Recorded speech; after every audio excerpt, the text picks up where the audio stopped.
Projeta aqui para mim, por favor. 1 Samuel 15, 10. Aqui é a história do rei Saul. Vou colocar aqui em cima. Pode ficar. A palavra de Yahvé veio a Samuel nesses termos. É bem pouco essa Bíblia, né? Esses termos. Eu arrependo-me de haver promovido Saul à realeza, porquanto ele se afastou de mim e não seguiu as minhas orientações. Na outra tá, não obedeceu as minhas ordenanças, né? Então Samuel ficou muito magoado e clamou ao Senhor a noite toda. De manhã Samuel partiu ao encontro de Saul.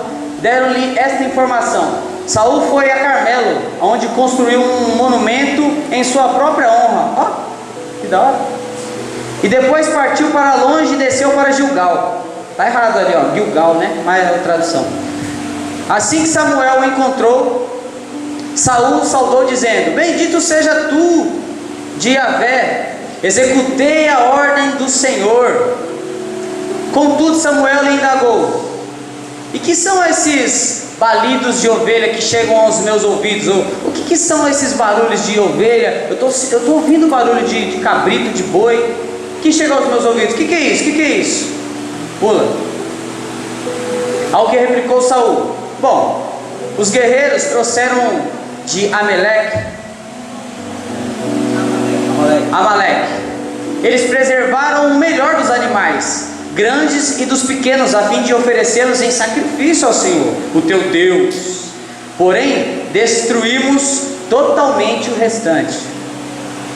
Diante disso, Samuel censurou Saul, ordenando-lhe: Cala a boca. Deixe-me dizer-te o que Deus me revelou durante esta noite passada. Eu vou traduzindo, tá bom para vocês? Então lhe rogou Saul, dize-me. E Samuel falou: Por menor que sejam os teus próprios olhos, não és o chefe das tribos de Israel? Yahvé ungiu-te rei sobre Israel. Ele te enviou como missionário com a seguinte recomendação: parte, decreta o anátema sobre esses pecadores, os amalequitas. Nossa, é difícil ler essa Bíblia, hein, gente? Faz-lhes guerra até que sejam exterminados. Por que não obedeceste às ordens de Yahvé? Por que precipitaste sobre os despojos do inimigo e fizeste o que é mal aos olhos do Senhor? Para aqui. Vou resumir para você, tá bom? Então, Saul recebeu uma ordem. E a ordem era: os amalequitas tá demais, tá zoado, o bagulho tá louco. Tá tipo o povo lá do Paraisópolis. Vixe, tá demais. Chega lá e mata tudo, destrói tudo, beleza? Os boi, os cabritos, tudo, as crianças, tudo que tiver desse povo, é para destruir tudo. Fechou? Fechou. Ele foi. Chegou lá e ele destruiu tudo? Não. Deixou o boi, que era bonitão, os bezerros, deixou umas coisas, e deixou também o rei, Agag, vivo. E aí chega Samuel e troca ideia com ele. E aí ele fala: E aí, você cumpriu o que Deus falou? Ele: Lógico, cumpri, fui lá, matei todo mundo. Só deixei o rei vivo e peguei umas coisinhas que eu acho que Deus ia gostar do sacrifício. Então eu segurei essas coisinhas aí. Aí Samuel falou: Mano, cala, já parou no meio, falou: Cala a boca, fica quieto, mano. Por que você fez isso, cara? Não era melhor você ter obedecido? Não era melhor você ter feito o que Deus falou para você fazer, cara? Ele: Não. Aí ele começa a justificar: Não, mas os caras foram lá e viu. O que era zoado a gente destruiu, mas o que era bom a gente guardou, porque ia ficar, né? Deus gosta do sacrifício e tal. E aí aconteceu aquilo que aconteceu. Deus rejeitou Saul, falou assim: Ó, não quero mais esse cara como rei, porque ele é zoado, ele não obedece, é triste, não quero mais. Então eu queria falar com vocês hoje sobre obediência. E eu queria, ainda não, tá bom? Eu queria ressaltar a questão da obediência, porque quando se fala dessa palavra, ela soa como algo que, como que eu posso dizer? Você tem que obedecer. Isso soa como para você? Tipo, então não posso fazer o que eu quero? Quando a gente fala tipo de submissão, né? A Bíblia fala, obedeça ao seu marido e tal, né? Tipo, a mulher fala, mas eu não tenho liberdade. E tipo, isso aí dá mó treta, esses bagulho. Dá mó treta. Sim ou não? Dá. E a questão da obediência, gente, ela é essencial. A gente precisa aprender um pouco. Porque não tem como você falar para mim que serve a Deus, cara, se você não cumprir esse princípio fundamental que é o da obediência. E hoje em dia, o que está acontecendo? Hoje em dia as igrejas, quando eu falo igrejas, eu falo da roda que gira. Hoje em dia as igrejas, ela tem se tornado, o pragmatismo tem entrado dentro das igrejas. O que seria isso? O que seria tipo, as pessoas vêm para a igreja, mas a pergunta que elas faziam antes era: será que isso é verdade? Quando se oferecia Jesus para as pessoas, elas falavam isso, mas será que isso é verdade? Mas hoje não, elas falam assim: será que isso funciona? E aí elas vêm com isso, porque aí elas não estão pensando na verdade, porque hoje não existe mais verdade absoluta, não tem mais pecado. A palavra pecado foi abolida do dicionário, ó. Não tem mais isso. A ordem hoje do dia é se adaptar. A gente não pode ser os esquisitões. A gente tem que se adaptar, entendeu? Tolerar os diferentes, porque cada um tem a sua verdade. Sim ou não? Não é assim? Isso é o pragmatismo. Bem-vindo à pós-modernidade, meu povo. É isso. Então você tem que aceitar o que o povo fala. Não existe mais, tudo é relativo agora. Quando você fala alguma coisa, não, mas não é bem assim, né? E tal. Então as verdades absolutas não tem mais. Qual é a verdade absoluta? Deus criou o mundo em 6 dias literais e ponto final. Acabou. Isso é uma verdade absoluta. Mas hoje não é mais considerado uma verdade absoluta. É questionável hoje em dia. É zoado. E como não tem mais verdade absoluta, a ordem é se adaptar. O povo está vindo, e ele está vindo com esse pensamento, essa mentalidade diferente do que a gente tem, vamos dizer, acostumado. E aí eles começam a buscar agora o próprio interesse, sabe? Eles não vêm para buscar realmente o que Deus quer para eles. Eles não vêm aqui para se apresentar como um sacrifício vivo a Deus. Eles vêm para buscar algo do seu próprio interesse. Eles vêm para se espelhar nas pessoas, não no nosso JN, por exemplo, não no nosso JN, tá bom?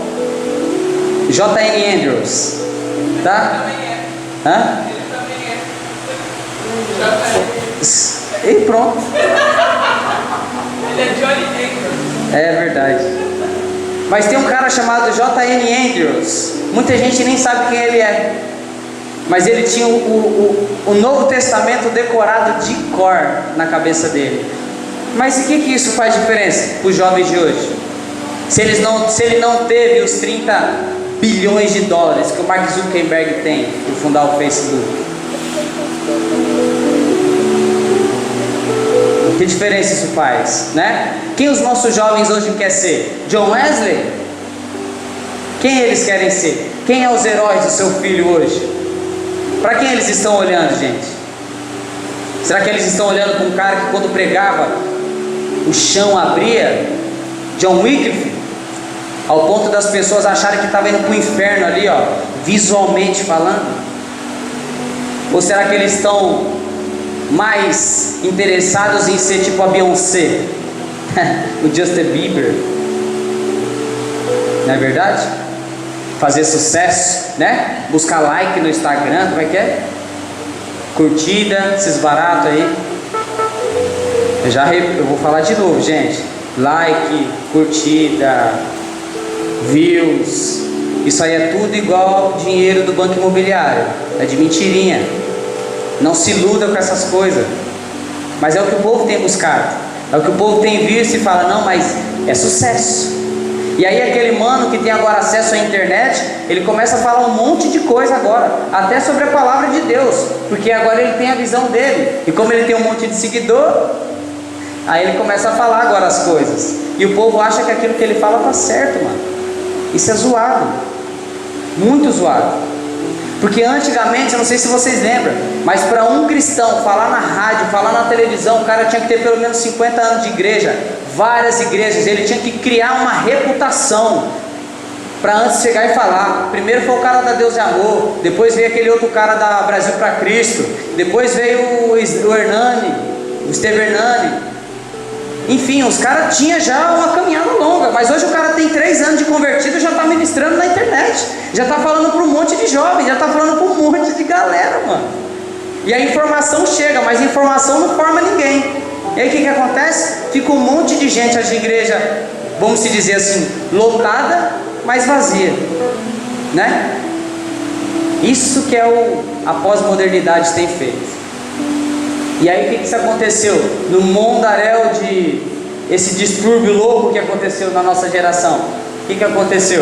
Aconteceu que as igrejas estão meio que perdidas, né? As igrejas não sabem realmente onde elas não sabem se posicionar, elas não sabem, por exemplo, elas não sabem o que é obedecer a Deus, que é o que a gente vai falar aqui hoje. Elas não sabem, elas perderam esse princípio, elas perderam isso. Por isso que hoje eu vou falar sobre isso. Então, mas é triste ver que as igrejas hoje estão com essa,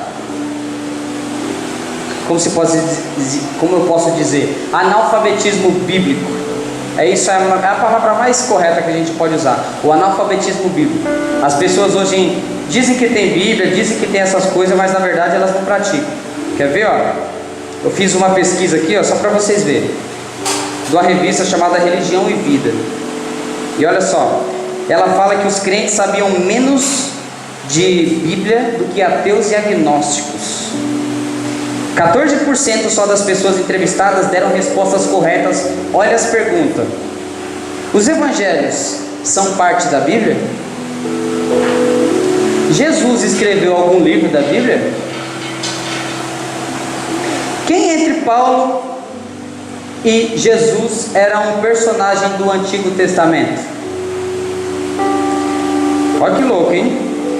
93% dessas pessoas falaram que tinha Bíblia em casa, só que 12 só liam diariamente e 38 esporadicamente.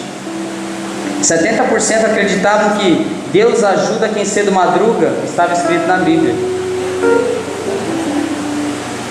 48% diziam que o livro de Tomé fazia parte do Novo Testamento. Aí você deve estar pensando aí, é do Antigo, né? Não, gente, não tem livro de Tomé, não. Não tem, não. 58% não sabiam quem pregou o Sermão da Montanha. E essas são só algumas estatísticas, não coloquei tudo porque eu fiquei com vergonha e eu parei aqui. Então nós estamos vivendo realmente um analfabetismo bíblico, sim ou não? Terrível, muito terrível. E aí, como a gente não pode proibir os maus hábitos, a gente não pode, bater de frente, né? Tem alguns caras aí que batem de frente, que não aceitam esse tipo de coisa que está acontecendo. Mas muitas pessoas, em nome da sobriedade, muitas pessoas em nome da decência, elas falam assim: não, eu prefiro não falar nada, eu prefiro ficar na minha, prefiro ficar de boa, né? E aí, o que vale mais? O grito dos mentirosos ou o silêncio dos de verdade? Porque se você não se posicionar, é como o Gramsci falou. Eu sei que esse cara é zoado, mas ele falou assim: mano, viver é tomar partido. Viver é você se posicionar. E qual a camisa que você vestiu quando você entrou pra cá? Qual camisa, mano, que nós vestimos? Se é uma guerra, você está numa guerra. Você não pode ficar de guarda baixa. Entende isso? A gente precisa se posicionar. É tanto na política, tá bom, vamos se posicionar também na política. Sim ou não, pastor? Porque não dá mais, cara. O povo está sendo enganado embaixo do nosso nariz, cara. Difícil demais isso. O povo não sabe nem o que é comunismo e está votando no comunismo. Isso é 13, eu ia falar. Mas é 13. E como é que faz? A gente precisa fazer o quê? Mano, mostrar pra vocês, cara, precisa mostrar para vocês, mano, vocês estão sendo enganados, vocês estão de chapéu colado. Meu Deus, isso nós estamos falando só de uma coisa, mas com relação à Bíblia também, sendo enganado. E aqui a gente tenta falar sobre isso, mano. Vem para o seminário, vem, porque você não pode mais enganar ninguém, nem ser enganado. Chega de viver uma mediocridade, né, meu? Na vida cristã, cara, chega disso. A gente precisa, meu, romper, a gente precisa crescer. E por isso que eu repito e digo assim, mano, eu estou muito feliz com a igreja que eu estou congregando, porque essa igreja aqui está fazendo a diferença. A igreja que nós estamos congregando aqui, se você não está ainda fazendo parte das coisas que essa igreja está fazendo, eu falo para você, você está perdendo, mano. Você está perdendo. A igreja tem feito tanta coisa. Quando eu falo igreja é tudo, desde quando vai lá catar uma espuma, até quando vai pegar comida, até quando vai dar cesta básica, qualquer coisa, cara. Você precisa se envolver, você precisa estar junto e se envolver nesse ministério, para você fazer parte do corpo. Isso é importante demais, cara, muito importante, para que a gente não caia de novo no ser enganado, lubridiado, como o pastor falou aqui, ó, constrangimento. Meu, quantas pessoas eu já ofertei por constrangimento, cara. O cara chega aqui, ele constrange você a ofertar, ele constrange você com envelopes, com cores. Tudo isso é estratégia, cara, para constranger, para você se sentir que você pode dar mais do que o outro não quer ficar para trás, ele também vai dar também, porque ele também pode, mas na verdade ele não pode, mas ele pega o envelope preto, mas ele só podia pegar o vermelho. E aí, por constrangimento, ele vai e oferta. Eu já fiz isso. É zoado. É muito fácil enganar o povo daqui de cima. É fácil demais, cara. O problema é quando eu estou perto de você, quando nós estamos juntos, é a mesma coisa? Sai alguns palavrão? Como é que é quando nós estamos juntinhos? Como é que funciona? Porque se você, em 2 horas de administração, você não vai conhecer a minha vida. Não tem como. Impossível. Você vê o que eu faço na minha casa com a minha esposa, se ela dá um trampo, se eu dou um trampo, se nós tratamos bem o Heitor, se não. Mas vocês estão abraçando o que eu estou falando aí. Como é que a gente vai acabar com esse tipo de coisa? Simples, muito simples. Discipulado, é tete a tete, andando lado a lado. Ou seja, se tacar uma pedra em você, pega em mim, cara, porque nós estamos andando junto. Entende isso? Não é um purê de batata? Então o purê funciona dessa forma. A gente precisa estar juntinho, ligadinho na mesma fiação, pensando nas mesmas coisas, cara. Aí vai dar certo, mano. Aí a gente vai conseguir fazer esse bairro todo aqui saber que tem uma igreja que realmente se importa com o povo, que realmente lê a palavra e fala assim, mano, a gente não está aqui para enganar ninguém, a gente está aqui para fazer a vontade de Deus, mano. E a vontade de Deus é que vocês se convertam. A vontade de Deus é que todo homem seja salvo, se fosse da vontade dele. Sabe por quê? Porque Deus tinha um filho chamado unigênito, e Jesus era único, unigênito. Só que ele se fez primogênito por amor a você, mano. Ele deixou de ser único, agora ele falou, não, eu quero uns irmãos aí. E ele se tornou o primeiro agora, deixou de ser único para ser o primeiro. E você é o segundo, ela é o terceiro, você é o quarto. E assim vai, mano. Obrigado mesmo, você é louco. Eu no lugar de Jesus não faria o que ele fez. Difícil.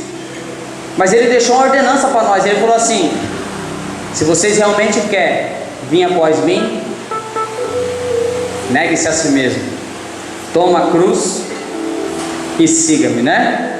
É por isso que a gente precisa entender qual é o princípio. Esse princípio muito importante, que está meio confuso, né, hoje em dia, que é o alfabeto do crente. Não é verdade? Qual é o alfabeto do crente, gente? Não veio?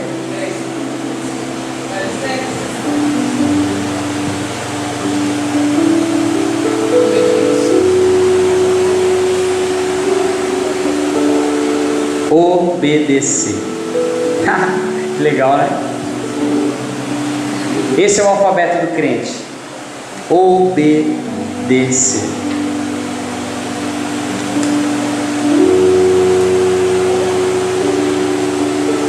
E se tem uma palavra que a gente não consegue dominar muito bem, é essa.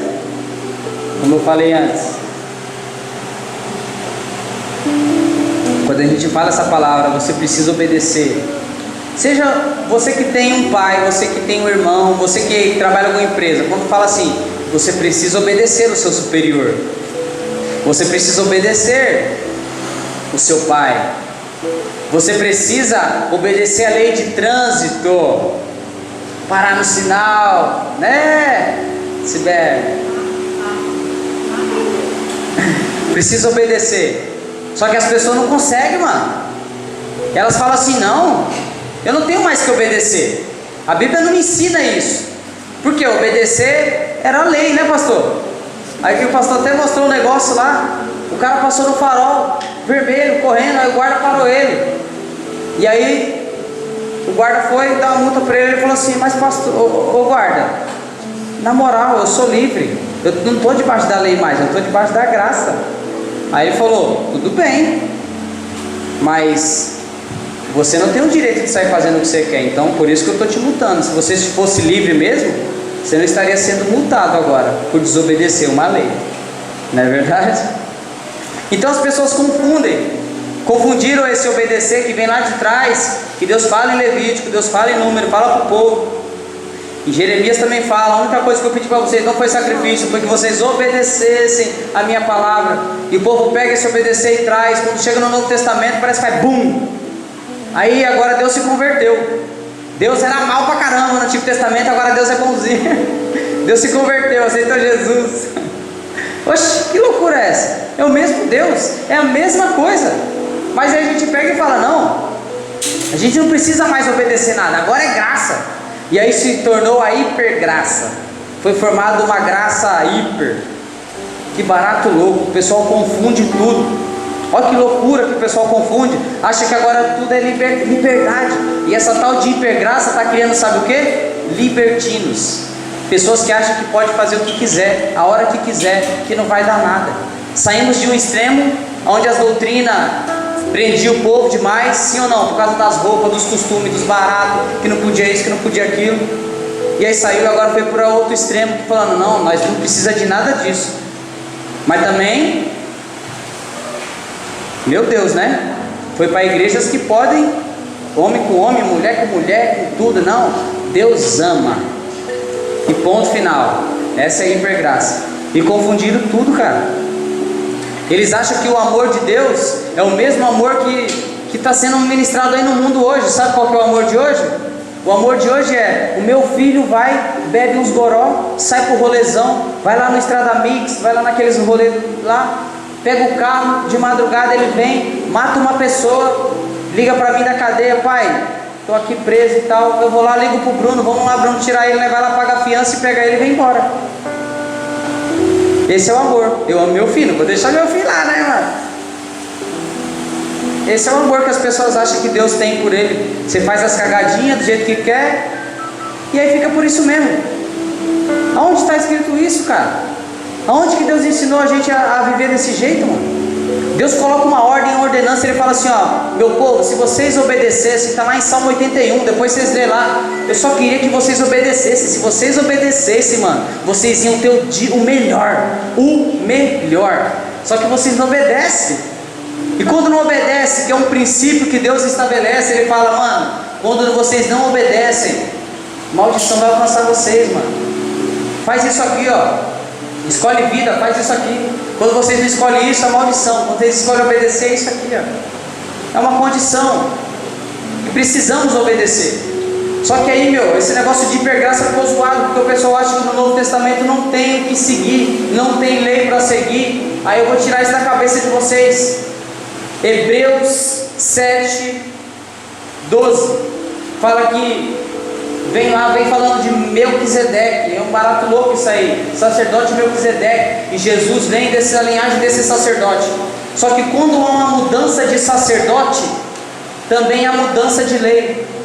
Eu não sei se vocês repararam lendo os evangelhos, mas quando Jesus vem, falava assim, o que está escrito na lei? O que está escrito na lei? Larissa, amarás o teu próximo e odiarás o teu?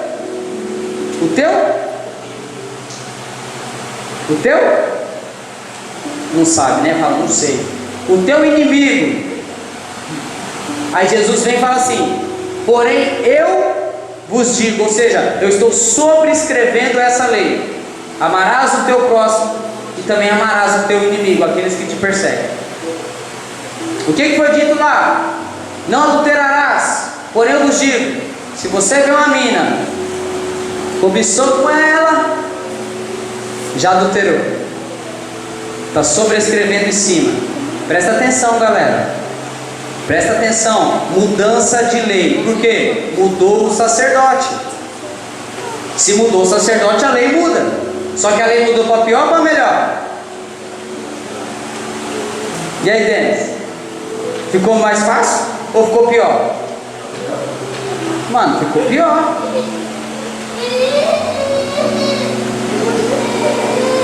Cadê o boot, Rose? Cadê o boot? Ficou pior, cara. Sabe por que Deus fez isso? Porque vocês que se batizaram agora, sábado passado, o que estava desligado de vocês quando Adão pecou lá atrás? O que era que estava desligado de vocês? O espiritual. Estava morto. Através do novo nascimento, o espiritual agora é ligado de novo. E agora o Espírito Santo, que estava convencendo você do lado de fora, agora ele pode habitar dentro de você, por causa dos hábitos que você tem tomado aqui para frente. Você não pode virar para mim e falar assim: eu sou casa de Deus, eu sou igreja, Deus habita em mim, mas eu vou olhar os seus hábitos totalmente zoados. Que loucura é essa? Não seja doido, cara. Não tem como. Impossível. Não tem como Deus habitar num lugar desse. Os hábitos geram uma habitação. E aí eu quero ver os seus hábitos, eu vejo quem habita em você. E os hábitos, eles vêm através do pensamento. Padrão de pensamento gera um comportamento. Comportamento gera habitação de alguém dentro de você. Minha mãe falava: deixa eu ver com quem tu anda, eu vou dizer com quem tu é. Eu vou dizer: deixa eu ver teus hábitos, que eu vou ver quem mora em você. Essa é a ideia. E nós precisamos entender isso. Precisamos entender que se a gente não obedece a Deus, é impossível que o Espírito Santo habite dentro de nós, cara. Impossível. Não tem como. Não tem como, gente. Essa conta não fecha de jeito nenhum, cara. Não fecha. E aí, pegando o gancho da hipergraça, que o pessoal tem ministrado muito sobre isso aí. Muito, demais. É até triste de ver, sabe? Porque quando você pega algo que é puro, perfeito, que Deus criou, e você deturpa ele, as pessoas começam a ver agora uma cruz sem ofensa. Eles tiram Jesus crucificado. Eles tiram ele. Então eles oferecem Jesus, mas não crucificado. Como que eu posso explicar isso? É como se eu falasse para vocês do Evangelho, só que eu tirasse Jesus da cruz, porque a cruz tem que ofender você. Está entendendo? Se a cruz não te ofender, falar assim: eu te ofereço o Evangelho, gente. Jesus morreu por você, foi por você. Isso tem que ofender você. Você tem que falar: mano, foi por mim, caramba, mano, esse barato é louco e tal. Eu preciso me converter, eu preciso mudar os meus hábitos e tal.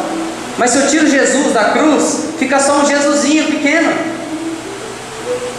Estou entendendo? Tá difícil, né? Estou viajando. Como? Constranger. Então, se o Evangelho não constranger você, fica zoado, fica banguê, fica um Evangelho deturpado, um Evangelho só pela metade, mano. Isso não rola, isso não pode acontecer.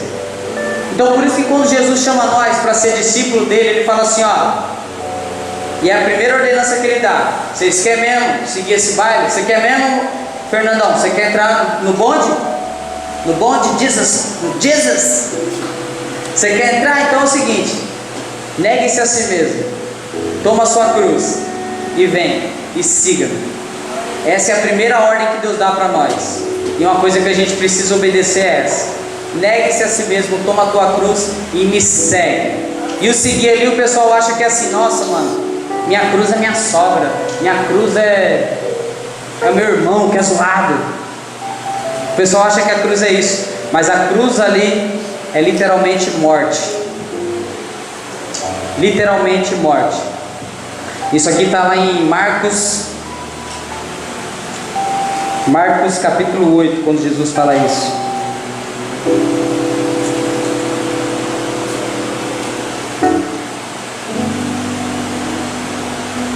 Marcos 8:35. Os discípulos têm que levar a sua cruz. E essa, como primeira ordenança que a gente tem que fazer, eu preciso entender uma coisa. Se é para eu pegar a cruz e seguir Ele, o que significa então que se eu não quiser pegar a minha cruz? E se eu não quiser pegar a cruz? Então você não pode seguir Ele, simples assim. Então não vem. Porque Lucas, lá no capítulo 14, ele fala de uma construção, onde o cara começa a construir algo. Ele fala assim: quem é que começa a construir alguma coisa e ele não calcula se ele vai conseguir terminar essa construção? Ele não vai se assentar e calcular, porque se ele parar na metade da obra, o pessoal vai zombar dele. Ou quem é o rei que vai para a guerra com 10 mil soldados contra um cara que tem 20 mil? Ele não vai calcular e ver se realmente ele vai conseguir ganhar, porque se ele não conseguir, é melhor nem entrar na batalha. Ou seja, ele está dizendo assim: você quer seguir Jesus? Então pega uma canetinha e calcula o que você vai ter que deixar, porque não existe evangelho sem renúncia. Você vai ter que perder alguma coisa. Você vai ter que obedecer a primeira regra, que é: mano, se é Jesus que vive em você hoje, você canta esses baratos, Cristo vive em mim, não sou eu que vivo mais, você canta essas coisas, então você precisa entender, o seu livre-arbítrio começou em Adão, mas acabou quando aceitou Jesus. Porque se não é você que vive mais, então é Cristo que vive, acabou o livre-arbítrio para você, cara. Não tem mais livre-arbítrio. Sim ou não? Não tem mais. É fato. E pensando nisso, na obediência que nós temos aqui, que Deus fala para os discípulos dele, ele começa no Getsemane, quando até o pastor pregou aqui semana passada sobre isso, quando os caras vão prender Jesus lá, e aí Pedro, que quando ele falou assim: onde vocês vão me trair, hein? Um de vocês dois. Pedro bate no peito e fala assim: você é louco? Eu nunca. Eu estou pronto para morrer por você qualquer hora. Bateu no peito e falou isso. Quando chegou no Getsemane lá, realmente ele estava pronto. Ele ia matar. Eu não acredito que ele foi dar uma na orelha do cara. Eu acredito que ele foi dar uma no jugular, sim ou não? E o cara deve ter feito assim, ó, e deve ter cortado a orelha dele fora. E aí... que foi, pastor? Imagina, você vai tomar uma espadada, né? O cara vai te dar aqui, ó. Arranca a orelha fora, cara, não tem jeito. E aí, mas foi frustrante para ele, sim ou não? Porque Jesus chega e fala: Pedro, não é assim, Pedro. Pega a orelha e ainda coloca de volta no cara, mano. Nossa, deve ser muito frustrante para Pedro, né? O que ele fez ali. Mas enfim, Pedro estava lá. E aí Jesus vem e fala: pode levar eu e tal. Em Marcos tem um relato que fala que um cara estava de lençol e ele saiu nu, correndo dos guardas. Só tem Marcos que fala isso. Ou seja, eu acho que os guardas não queriam só prender Jesus. Parece que não. Parece que eles queriam prender a todo mundo. E aí eles prenderam Jesus. E aí o Evangelho de João começa a falar agora que João e Pedro começam a seguir a Jesus de longe. Eles começam a andar de longe. O que é de longe? Uma distância de segurança. Se os caras virem, nós corremos. E se os caras não virem, nós vai lá. E aí eles chegam na porta do Sinédrio, entra. Nessa que eles entram agora, João, que era conhecido do sumo sacerdote, entra, mas Pedro não consegue entrar. E quando ele não consegue entrar, a mulher depois vai lá, João compra a passagem dele lá, fala: entra aí e tal. Ele entrou, e aí ali ele nega Jesus. Ele nega a Jesus. Ou seja, a ordem que Jesus tinha dado lá: e aí, você quer vir mesmo, Pedrão? Você é casca grossa mesmo? Você vai morrer por mim mesmo? Só que é o seguinte, cara, hoje ainda, isso começou lá em João 13, hein? E foi até lá na frente. Hoje ainda, antes do galo cantar, você vai me negar 3 vezes. Ele falou, você é louco? Não nego, nunca, estou com você. Ixi, aqui ó, estou junto com você e não abro mão. Ou seja, ele tinha entendido aquilo lá. Você quer vir após mim? Então vem, me segue, que eu vou morrer. Você quer vir? Então vem morrer comigo. E Pedro foi. Só que o que aconteceu? Ele negou Jesus 3 vezes, cara. E foi zoado, foi triste para ele. Porque na hora que ele negou 3 vezes, Jesus olhou na bola do olho dele e falou, eu não falei, seu Zé das Couves, você ia me negar? E aí ele saiu triste, né? Chorando. Saiu correndo, triste, foi chorar. Quem ficou lá dentro? João, sim ou não? João ficou lá. Sabe por quê? Quando eles chegaram no Getsemane e prendeu Jesus, todos os discípulos correu, nenhum ficou. Só que eu fico imaginando, viagem na cabeça desses caras, ele falando assim, não, peraí, mano, nós falamos que ia estar com ele até o final, então nós vamos estar até o final. E João fala, eu vou, se eu tiver que morrer, eu vou morrer por ele. E eu vou. E aí ele foi. Tanto que se você for ler o Evangelho, na hora que a mulher chega e pergunta para Pedro, ela fala assim, ó, este aqui nós sabemos que é discípulo de Jesus, mas e este? E aí ele nega. Ou seja, pelo texto aqui parece que João não negou que era discípulo de Jesus. Tanto que ele ficou lá. Quem que estava com Jesus na cruz? Mulher, toma aí seu filho. Toma aí sua mãe. Mãe, toma aí seu filho. Quem que era? João. João estava lá. João ficou lá. Não é à toa que quando depois que Jesus volta e está lá no mar, e Pedro vem dando as braçadas, ele está comendo lá um peixinho, fazendo os baratos, e Jesus vem e pergunta para ele agora, e aí Pedro, você me ama mesmo? Ele, lógico que eu te amo. Você me ama mesmo? Amo. Então apacenta minhas ovelhas então. Você me ama mesmo, Pedro? Não é assim um abraço tempo, mas eu amo. Isso foi lembrando ele, e falando assim, mano, você sabe que eu não te amo mesmo. Ali foi uma troca de palavras, você me agapau, não, eu não te agapau, eu te filéu e tal, os amores que não é traduzido para a nossa Bíblia aqui. Mas a ideia ali era Jesus falando assim, Pedrão, você vacilou, você falou que ia morrer comigo, né? Só que você vacilou, mano, você caiu, você saiu fora, só que eu te chamei de volta. Porque quando Jesus fala assim, ó, vai lá, chama os discípulos e Pedro, manda chamar Pedro pelo nome, porque senão ele não ia vir, mano. Ele não ia se sentir aceito. E Pedro vem, quando ele faz uma chance, fechou? Apacenta minhas ovelhas, cuida de mim. Porque quando você era novo, você era menino, você ia para onde você queria, você andava para onde você queria. Mas agora, quando você ficar mais velho, vão te abrir as mãos e vão te cingir os ombros. Ou seja, Jesus estava predizendo qual era o tipo de morte que Pedro ia ter. Estava dizendo isso para ele. E Pedro falou, beleza, fechou, eu vou obedecer. Dessa vez eu não vou ramelar não, eu vou seguir.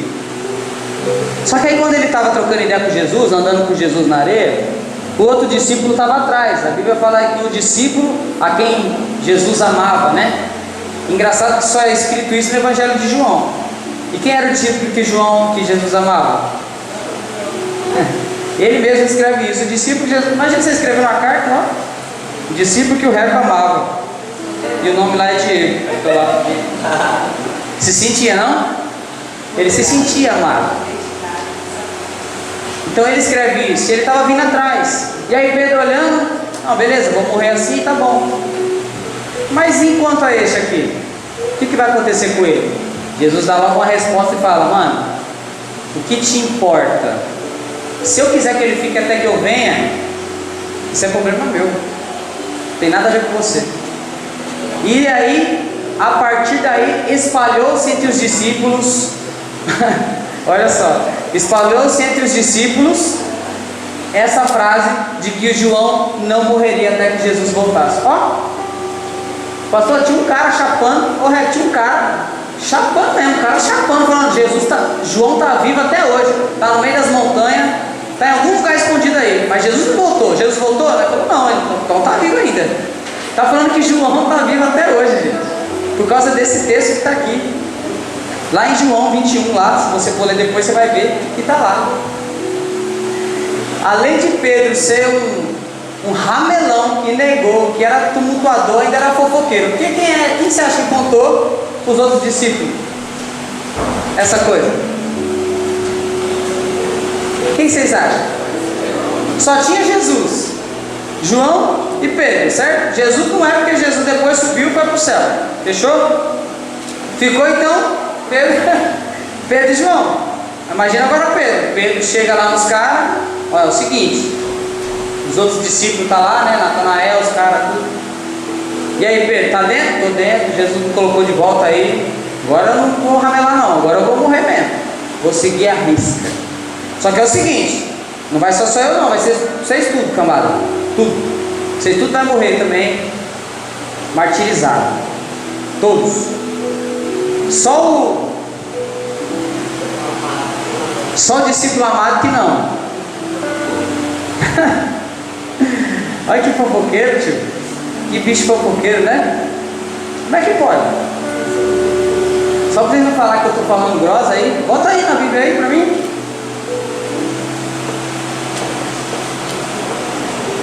João 21.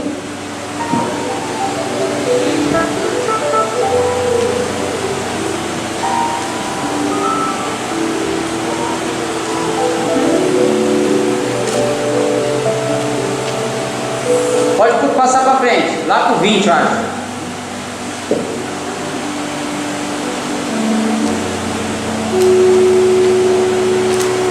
Aí, segura.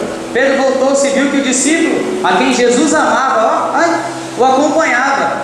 Este era o que estivera ao lado de Jesus durante a ceia e perguntou: Senhor, quem te trairá? Passa. Assim Pedro viu, perguntou a Jesus: Senhor, mas e quanto a este aqui? Jesus então lhe respondeu: se eu desejar que ele fique vivo até que eu volte, o que te importa? Entretanto, quanto a ti, segue-me. Ou seja, vai morrer. Vem morrer, vai. Esse daqui fica. Vocês não falar que eu estou falando, né? Grossa. É isso aí, gente. Ou seja, Jesus falou para os caras e falou: ó, a ordem é, se você quer vir após mim, obedeça isso aqui, ó. Negue-se a si mesmo e vem morrer. Precisa morrer. Em Mateus 21:44 tem uma frase muito louca lá, numa parábola que fala sobre os lavradores, e ali fala da pedra angular, a pedra que foi rejeitada pelos construtores. E ele diz uma coisa: essa pedra, se você voluntariamente se jogar em cima dela, você vai ser despedaçado, mas se essa pedra se jogar em você, você vai ser reduzido a pó. E essa pedra é Jesus. Ou seja, quebrantamento na sua vida vai acontecer de uma forma ou de outra. Qual delas você vai escolher? Se jogar em cima da pedra, de qualquer jeito vai ser ruim, vai ser despedaçado. Ou você vai esperar que a pedra venha cair em cima de você e te reduzir a pó, a nada. A escolha é de quem? É nossa. Mas aí, continuando a história, Jesus então deu a ênfase para esse discípulo João, porque o discípulo João foi aquele que ficou do lado de Jesus. Ele obedeceu, ele serviu mesmo, ele obedeceu aquilo que Deus falou. E cara, eu vou te falar uma coisa: a gente evitaria tanto prejuízo se a gente obedecesse na primeira. Tanto prejuízo. Você vê mesmo por Jonas, cara. Jonas, está escrito assim, ó: veio a palavra de Deus a Jonas, filho de Amitai, vai à terra de Nínive e fala para esse povo. Ele fez o que? Levantou e foi para o outro lado. Chegou na cidade de Jope, pegou um navio que ia para Tarsis. No meio do navio ali, os caras começou uma tempestade louca. E os caras falaram: meu Deus, e agora o que nós vai fazer? E aí agora, joga a carga para fora. Jogou a carga para fora, não resolveu. Jogaram sorte, a sorte caiu em quem? Em Jonas. Jonas era teimoso, cara. O cara era teimoso. Ele falou assim: mano, eu morro, mas eu não prego para esses ninivitas. Tipo assim, deu uma de turrão mesmo. Falou: Deus, esses caras não merecem, cara. Não merecem. Eu lendo, eu vejo desse jeito. E até o ponto que os caras falam: mano, caiu a sorte sobre eles. Os caras fazem 4 perguntas: quem é você, de onde você é, qual é o seu posto, quem é o seu Deus, quem é o seu povo? E ele fala: sou hebreu, sou de Deus, Yahvé criou a terra, sou assim, assim, assado. Aí os descrentes pregam para ele e falam: você é louco, você está fugindo de Deus, você está maluco? Olha os descrentes pregando para o crente. E aí ele fala assim: não vou pregar para os ninivitas mesmo? Então eu falo o seguinte: me joga na água aí que o bagulho vai cessar. Eu morro, mas eu não vou para Nínive. Pode me jogar na água. Mano, você já foi em alto mar? Quem já foi em alto mar aqui? Já foi? O mar suave, você tem coragem de pular? Dá medo, sim ou não? Quem já foi em tempestade? Mano, eu já fui em tempestade de alto mar, parceiro. O bagulho é louco. E o cara virar assim pra mim, por isso que meus pensamentos vem isso, ele falando: eu morro, mas não vou pra Nínive. Porque, mano, você acha que se pular no mar daquele jeito você ia ficar vivo? Nunca. Só que Deus está falando: você vai morrer não, filho. Fica de boa, você vai obedecer o barato. E ele pula. E no mar que ele estava, que era um mar grande, chamado o mar de Tiberíades, lá não tem baleia. Não tem escrito na Bíblia baleia. Mas lá tinha cachalote.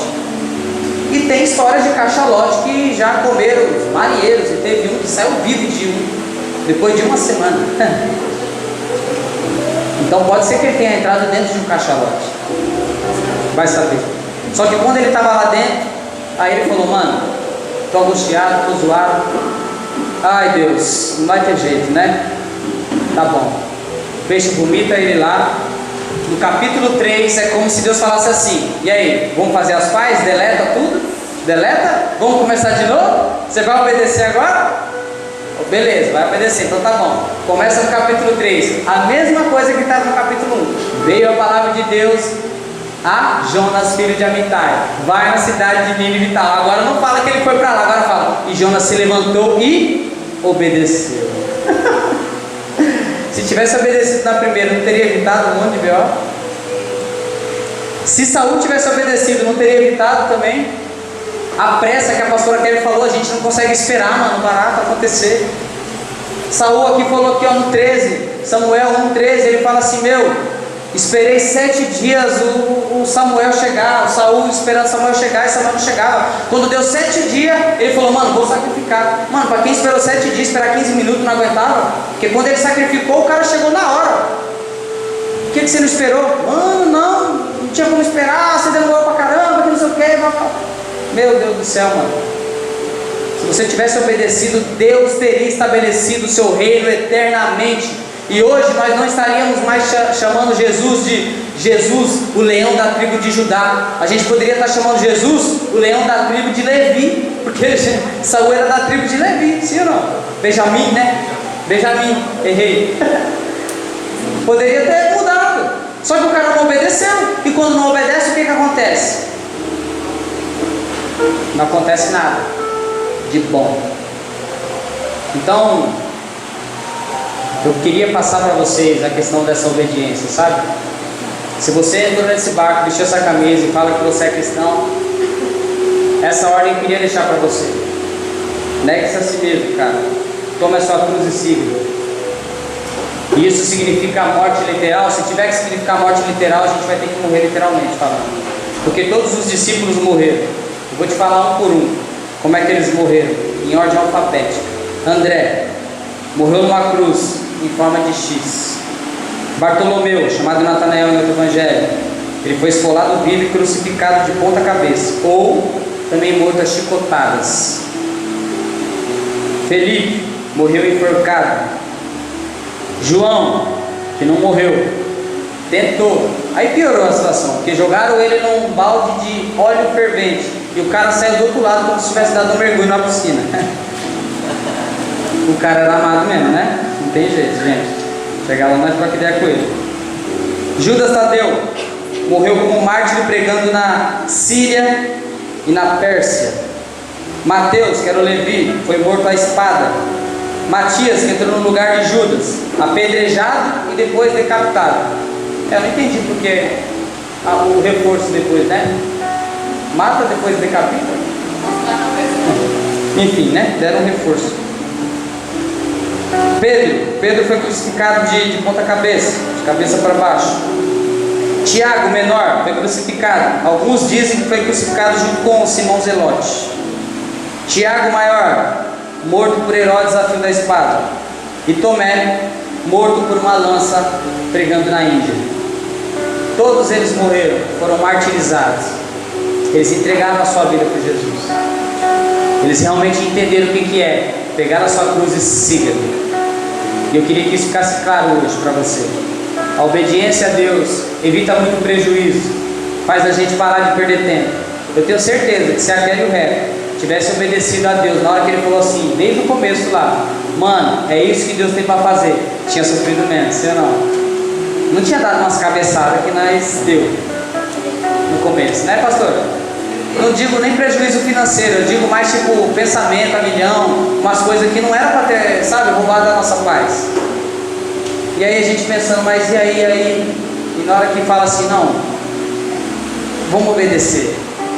E aí as coisas começam a acontecer, aí você não entende, mas Deus mostra que realmente Ele está com você na hora que você obedece.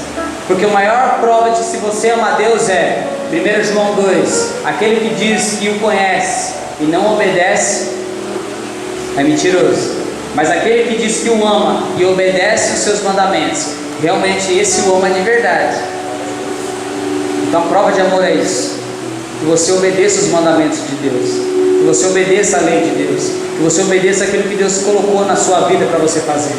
Não fique pensando uma, duas vezes, não. Vamos parar de postergar as coisas, vamos parar de procrastinar. Eu vou te dizer, se a gente vive por essa causa aqui, se a gente diz que segue realmente Jesus, você precisa morrer por isso, cara. E se você não tem coragem de morrer por isso aqui, então por favor, não viva por isso. Amém? Se você não pode morrer por isso, então não viva pelo Evangelho. Fechou? Combinadinho? Dedinho? Fique de pé, eu quero orar pela sua vida. Estou no time? Seja tudo bem. Irmão, eu queria orar por você. Palavra simples, mas ela tem que ser eficaz. Eu queria orar. Se tiver alguém aqui hoje que sabe que está desobedecendo as leis de Deus, que sabe que não tem cumprido esse princípio fundamental, porque olha só, se a gente continuasse lendo aquele livro de Samuel, ia chegar um ponto que Samuel falava assim, ó, mais importante do que sacrificar é obedecer.